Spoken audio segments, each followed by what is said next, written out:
Graça e paz, irmãos. Nós vamos falar um pouquinho hoje sobre escatologia e as principais linhas teológicas quanto ao milênio e quanto aos eventos de arrebatamento da igreja. Amém? A questão do milênio, ela se inicia em Apocalipse capítulo 20, nos versículos 4 e 5, que dizem o seguinte. Eu vou ler aqui. Vi também tronos, e nestes sentaram-se aqueles aos quais foi dado autoridade para julgar. Vi ainda as almas dos decapitados por causa do testemunho de Jesus, bem como por causa da palavra de Deus. Tantos quantos não adoraram a besta, nem tampouco a sua imagem, e não receberam a marca na fronte e na mão. Olha só o que diz o final do versículo. E viveram e reinaram com Cristo durante 1000 anos. E aí o versículo 5 diz o seguinte. Os restantes dos mortos não reviveram até que se completassem 1000 anos. Esta é a primeira ressurreição. Então, antes de falar dos momentos que tratam do arrebatamento da igreja, a gente precisa entender as linhas teológicas que versam sobre o milênio, sobre esse período de 1000 anos de paz preconizado em Apocalipse capítulo 20, nos versículos 4 e 5. Vamos lá, nós temos 3 principais linhas teológicas que tratam sobre o milênio. A primeira delas é o amilenismo. A do grego significa não, então a visão amilenista entende que o milênio não ocorrerá de forma literal. Além do amilenismo, há o pós-milenismo. E a terceira linha é o pré-milenismo. Então nós vamos entender rapidamente o que significa cada uma dessas visões, para que então nós possamos falar do arrebatamento da igreja, o momento em que a igreja será assunta ao céu, será levada até os céus, ok? Primeiro, com relação ao amilenismo. Segundo os teólogos estudiosos que defendem a linha do amilenismo, eles dizem que esse milênio previsto em Apocalipse, no capítulo 20, não é um milênio literal. Seria um milênio alegórico, um milênio em sentido figurado. Corresponderia então, irmãos, para os amilenistas, esse período de 1000 anos, seria o período entre a ressurreição de Jesus Cristo e a sua volta. Então, segundo os amilenistas, nós já estaríamos no milênio, certo? Segundo os amilenistas, nós já estaríamos no milênio. Então, surge uma questão interessante, porque para os amilenistas, nós já estamos vivendo no milênio. Então, se nós já estamos vivendo no milênio, o período, os eventos descritos em Apocalipse capítulo 20, do versículo 1 ao 10, já estariam acontecendo hoje. Vamos ver o que é interessante, o que diz Apocalipse 20, de 1 até o versículo 10. Versículo primeiro diz assim: Então vi descer do céu um anjo, tinha na mão a chave do abismo e uma grande corrente. Ele segurou o dragão, a antiga serpente, que é o diabo, Satanás, e o prendeu por 1000 anos. Lançou-o no abismo, fechou-o e pôs selo sobre ele para que não mais enganasse as nações até se completarem os 1000 anos. Então, para os amilenistas, Satanás já está aprisionado. E é difícil explicar esse aprisionamento de Satanás com tanta maldade no mundo.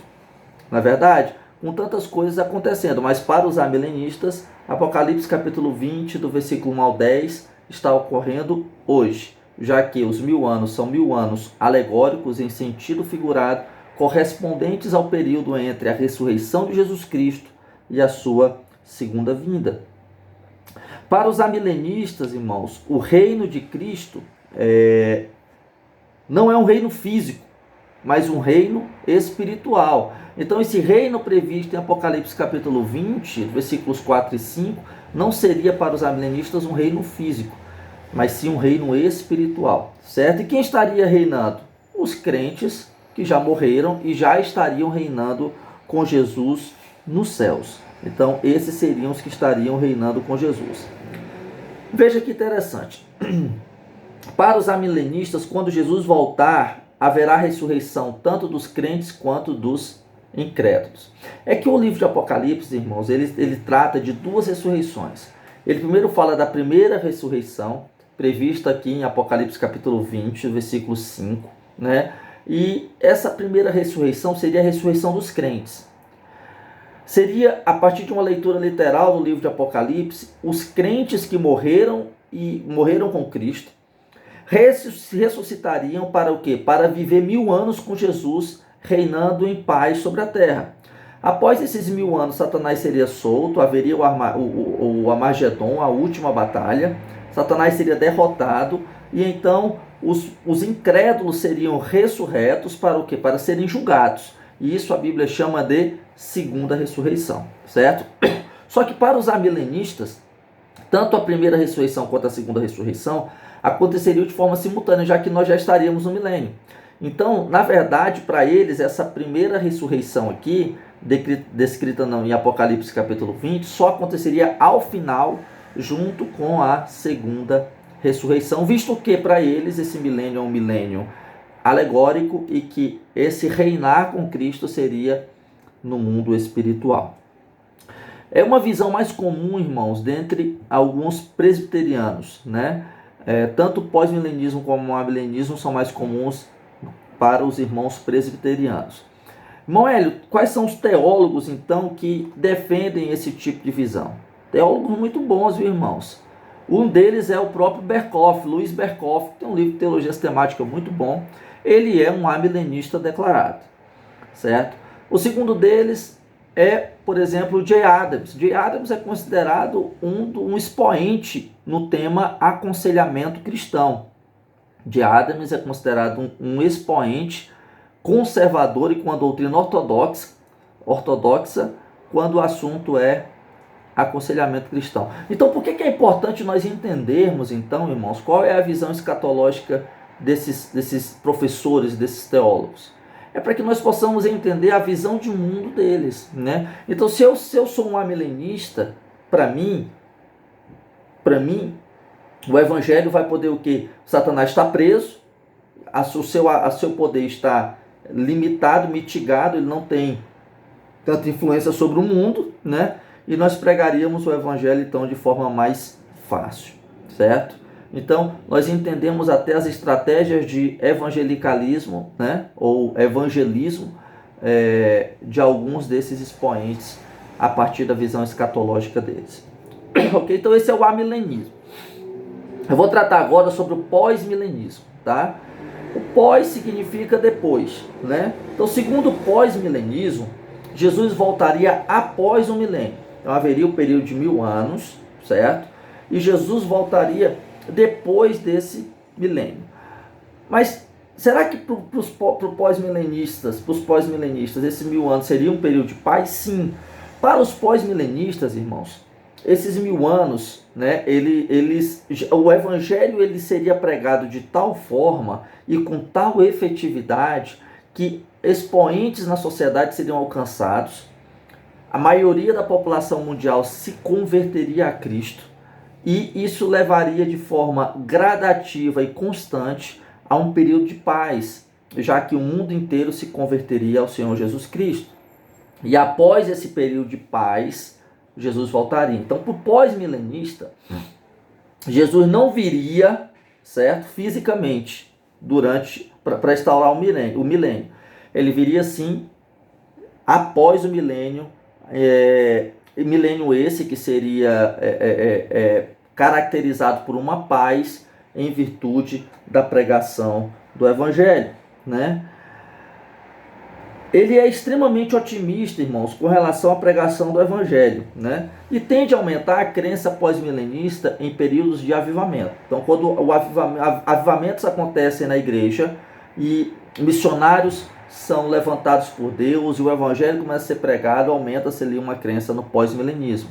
Só que o pós-milenismo ele tem também alguns problemas, considerando que a igreja enfrenta dificuldades em várias partes do mundo quanto à pregação do evangelho, inclusive com a martirização, com a morte de muitos irmãos em Cristo que dão sua vida para pregar o evangelho. Bom, fazendo essa análise inicial, vou fechar aqui informando quem são os teólogos, e no pós-milenismo são muitos teólogos bons que acreditam nessa linha teológica. Entre eles nós temos o Strong, que tem uma teologia sistemática muito boa, o Rod também, que é um escritor que tem um livro de teologia sistemática, né? Outro, o Matthew Henry, da Bíblia comentada Matthew Henry, ele é pós-milenista, correto? E o Sproul, que é aí um dos autores mais lidos pelos calvinistas, né? Então esses 4 teólogos têm uma visão escatológica quanto ao milênio pós-milenista. Então para eles o evangelho vai se difundir de tal forma que o mundo vai gozar de uma paz e pós esse período de paz Jesus voltaria, ok? Vamos passar então agora, irmãos, para a linha pré-milenista. Nós precisamos entender a linha pré-milenista para que nós possamos conversar um pouco sobre o arrebatamento da igreja, sobre em que momento a igreja será arrebatada, certo? Os pré-milenistas, irmãos, eles entendem que o período de 1000 anos é um período literal. Realmente Jesus vai instaurar um período de paz em que ele vai reinar na terra por 1000 anos. E aí o prefixo pré significa o que? Antes, anteriormente. Então, para os pré-milenistas, né, eles acreditam que Jesus vai vir antes do milênio para instaurar o milênio e reinar com a sua igreja. Então, os pré-milenistas entendem que Jesus realmente vai reinar por 1000 anos na terra. Durante esses 1000 anos, Satanás será aprisionado, correto? Acontecerá na vinda e instauração do milênio a primeira ressurreição.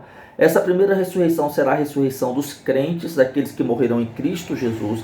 Só os crentes ressuscitariam, certo? Passaria o período de 1000 anos, Satanás seria solto, aconteceria a última batalha, Satanás seria derrotado, seria lançado num lago de fogo junto com o falso profeta, junto com a besta, né? E então aconteceria a segunda ressurreição dos incrédulos para julgamento. Então é uma leitura mais literal do livro de Apocalipse quanto a esses eventos, certo? Só que o grupo de pré-milenistas, ele se divide em 2, ou se subdivide em 2. O que seriam então essas subdivisões para que nós possamos agora sim entender, já que nós falamos do amilenismo, do pós-milenismo e do pré-milenismo. Para os a linha teológica dos pré-milenistas se divide em 2 grupos principais. Esses 2 grupos vão sim discutir agora em que momento a igreja será arrebatada, certo? Em que momento a igreja será arrebatada. O primeiro grupo, irmãos, de pré-milenistas é chamado de pré-milenistas clássicos ou históricos, ou pré-milenismo clássico ou histórico. O segundo grupo é chamado de dispensacionalista ou pré-tribulacionista. Vamos entender o que significa isso. Então, pré-milenismo quer dizer o quê? Que Jesus vai estar um milênio antes, vai vir antes do milênio para instaurá-lo, correto? Agora vamos falar um pouquinho sobre o pré-milenismo clássico ou histórico. O que defende o pré-milenismo clássico ou histórico? Aí ele começa a entrar na questão do arrebatamento da igreja. Porque o Jesus fala, irmãos, lá em Apocalipse capítulo 24, né? Mateus capítulo 21, que virá um período de tribulação. Período de tribulação nunca visto sobre a face da terra. Então, esse período de tribulação, certo? Os pré-milenistas entendem que esse período de tribulação acontecerá antes do milênio. Por quê? Por que antes do milênio? Porque vai ser um período de dor, um período de ira, um período de julgamento. Então, depois desse período de dor, ira e julgamento, que é interpretado, segundo o livro de Daniel, como um período de 7 anos, esse período será o período de tribulação que antecederá o milênio, certo? O período chamado, né, comumente no nosso meio, como o período da grande tribulação. Da grande tribulação, certo? Então, vamos lá. O que acreditam os pré-milenistas históricos ou clássicos? Eles acreditam que a igreja passará pela tribulação.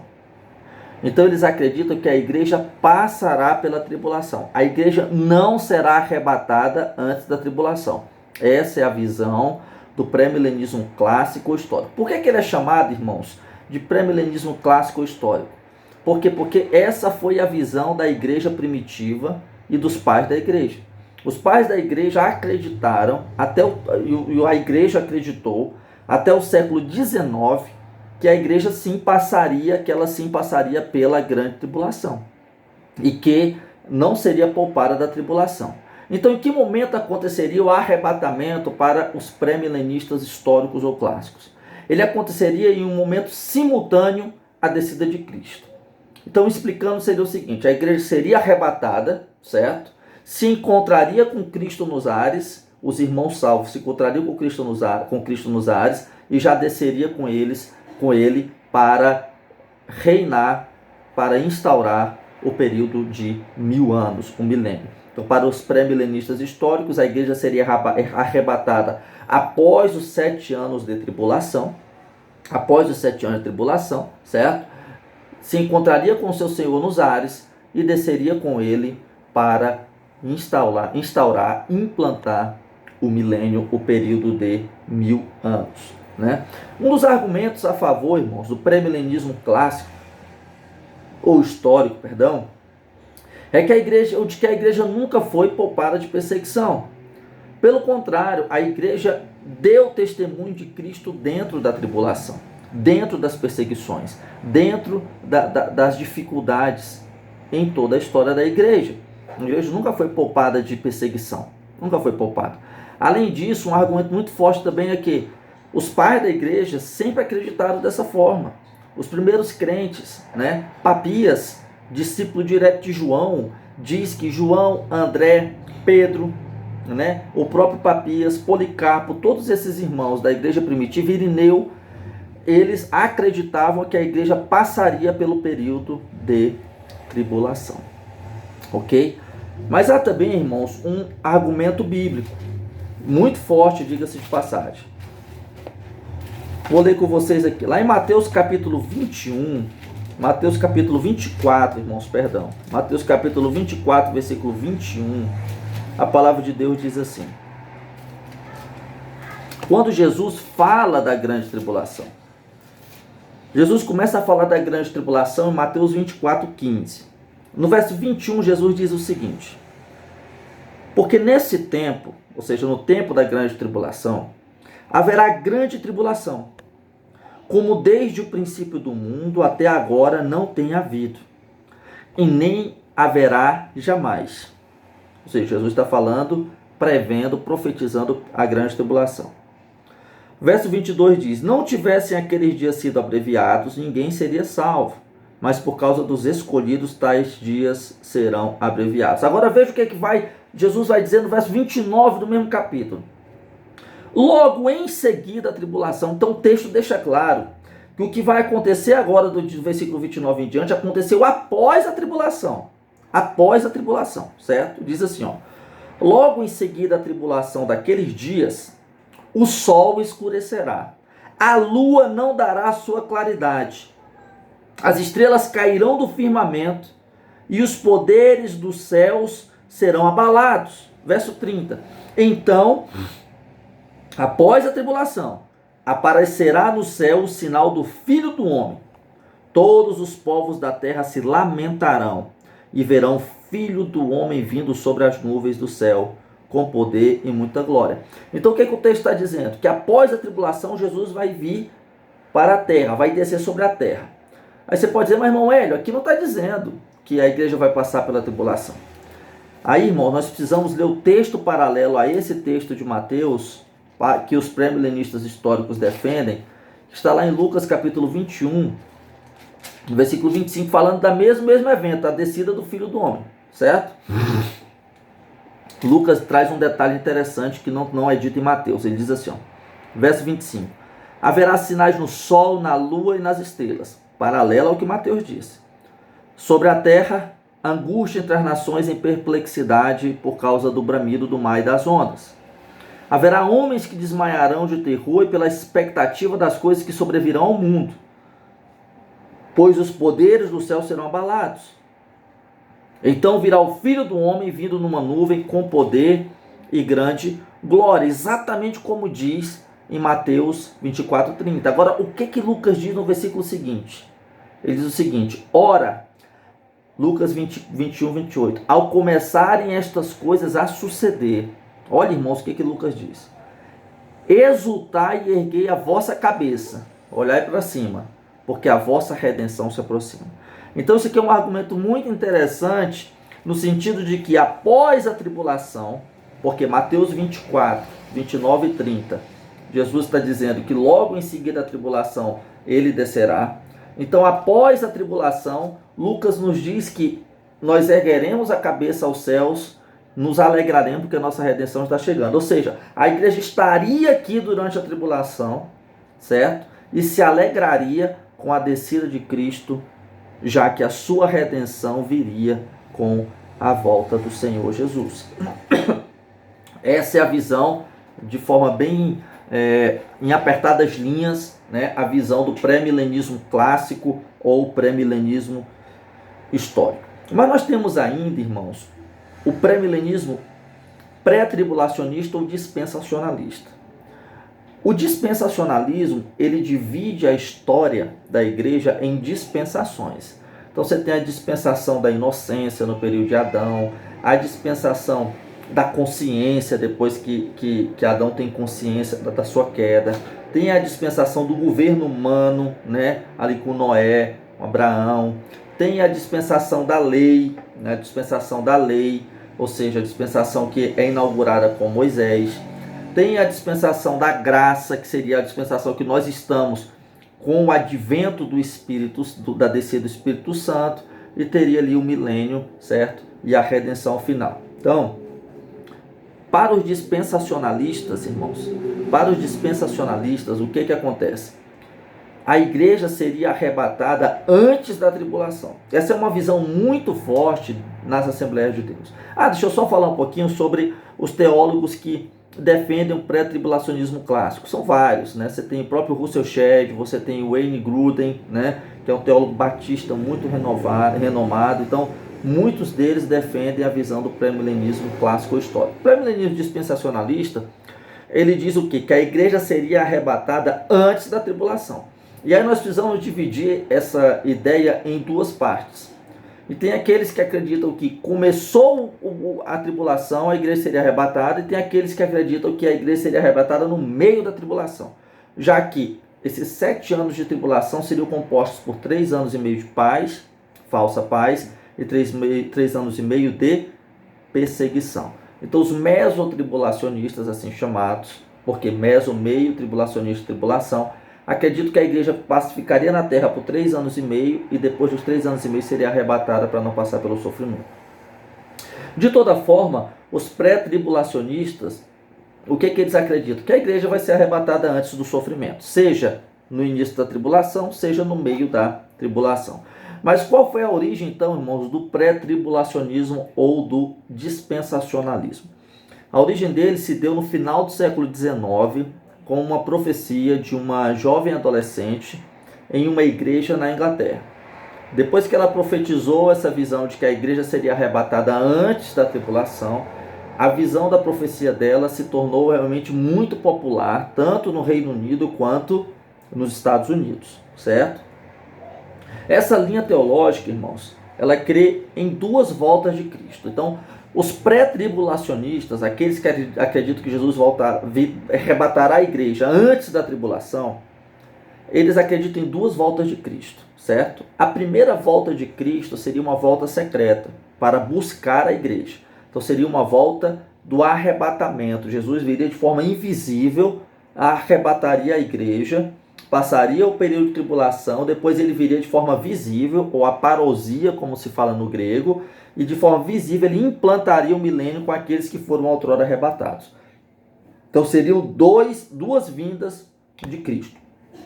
Quais são os argumentos a favor, então, irmãos, dessa visão pré-tribulacionista ou dispensacionalista, né? O primeiro deles é que é o seguinte, olha, eles defendem que Jesus pode voltar a qualquer momento. Já mesmo que em 1 primeira carta de Paulo aos Tessalonicenses, capítulo 5, versículos 1 e 2, diz que Jesus virá como um ladrão a qualquer tempo. Então eles defendem assim, olha, se Jesus vai vir a qualquer tempo, então eu não posso dizer que vou ter que esperar acontecer tudo o que ia acontecer na tribulação para Jesus voltar. Então ele viria de forma secreta. Irmãos, é isso que os pré-tribulacionistas defendem, tá? Ele viria de forma secreta, arrebataria a igreja, Daí se justificaria o texto que diz que Jesus pode vir a qualquer momento, e depois ele viria pós-tribulação, que seriam eventos que seriam mais fáceis de se identificar, pós-tribulação para implantar o milênio. Outro argumento utilizado por eles é o argumento de Apocalipse 3:10, em que Jesus diz o seguinte: Jesus promete guardar a igreja na hora da provação que há de vir sobre todo o mundo inteiro. Esse eu acho um argumento um pouco fraco, irmãos. Por quê? Porque quando Jesus diz que promete guardar a igreja da tribulação que virá sobre o mundo todo, não significa que nós seremos retirados da tribulação. Significa que nós podemos ser guardados dentro da tribulação, tá? Então, se de forma muito apertada, para que a aula não fique um pouco longa, nós temos, resumidamente, quanto ao milênio, ao período de 1000 anos. Há milenistas, nós estaríamos no milênio, não acreditam no milênio literal. Pós-milenistas acreditam que Jesus virá depois do milênio, depois do período de 1000 anos, já que o evangelho seria difundido de forma tal que teríamos 1000 anos de paz, dado as pessoas se convertendo. E tem os pré-milenistas que defendem que Jesus virá para implantar o milênio. 1000 anos literais, né? Dentre os pré-milenistas, nós temos dois grupos principais que discutem sobre em que momento a igreja será arrebatada. Nós temos os pré-milenistas clássicos ou históricos, que defendem o quê? Que a igreja será arrebatada após a tribulação, ou seja, a igreja passaria pela tribulação e após a tribulação seria arrebatada, né? E temos os pré-milenistas, pré-tribulacionistas ou dispensacionalistas, que defendem que a igreja não passará pelo período de sofrimento, dentre eles dividindo-se em dois grupos: os pré-tribulacionistas, que dizem que a igreja será arrebatada antes da tribulação, e os mesotribulacionistas, que dizem que a igreja vai ser arrebatada no meio da tribulação, ou seja, quando o período de sofrimento começar a vir sobre a terra. Então, irmãos, isso foi uma aula bem rápida, né, para que nós possamos trazer de forma assim bem didática e bem direta os principais pontos e os principais argumentos de cada uma das linhas teológicas, escatológico-teológicas defendidas na teologia protestante, ok? Deus te abençoe, espero que você tenha crescido, tenha aprendido, né? E que o Espírito de Deus possa nos dar sabedoria, e que independente da visão escatológica de vinda antes ou depois, nós precisamos estar prontos. Se você crê que Jesus vai vir para arrebatar a igreja antes da tribulação, você precisa estar pronto para esse momento. Se você crê que Jesus vai arrebatar a igreja após a tribulação, você também tem que estar pronto para passar pela tribulação e testemunhar Jesus Cristo sobre a terra. Amém? Deus abençoe, fiquem com Deus, a graça e a paz.